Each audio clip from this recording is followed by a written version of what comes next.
কোনো রকম কাজু, পোস্ত, ক্রিম ছাড়াই তৈরি করুন এই দুর্দান্ত স্বাদের নিরামিষ পটল মালাই। একদম সহজ পদ্ধতিতে। প্রথমে পটলের ২ দিকটা কেটে হালকা করে চেঁচে নিন আর লম্বালম্বি করে আধখানা করে নিন।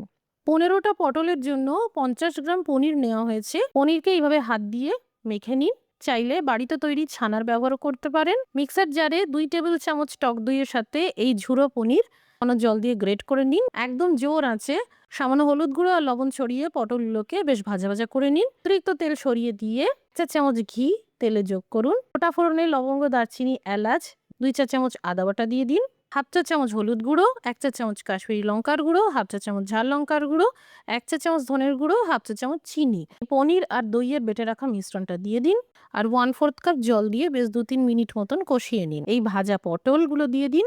সেই সাথে টোটাল ১ কাপ জল, গোটা কাঁচা লঙ্কা কম আঁচে ঢেকে পটল সিদ্ধ হওয়া পর্যন্ত রান্নাটা করুন। একটা ভাজা মশলা দিয়ে দিন। ২ চা চামচ গোটা মৌরি আর ২ চা চামচ গোটা জিরে ভালো করে সেঁকে নিয়ে গুঁড়ো করে নেওয়া হয়েছে। গরম মশলার গুঁড়ো, ২ চা চামচ চিনি ছড়িয়ে ভালো করে মিশিয়ে নামিয়ে নিন।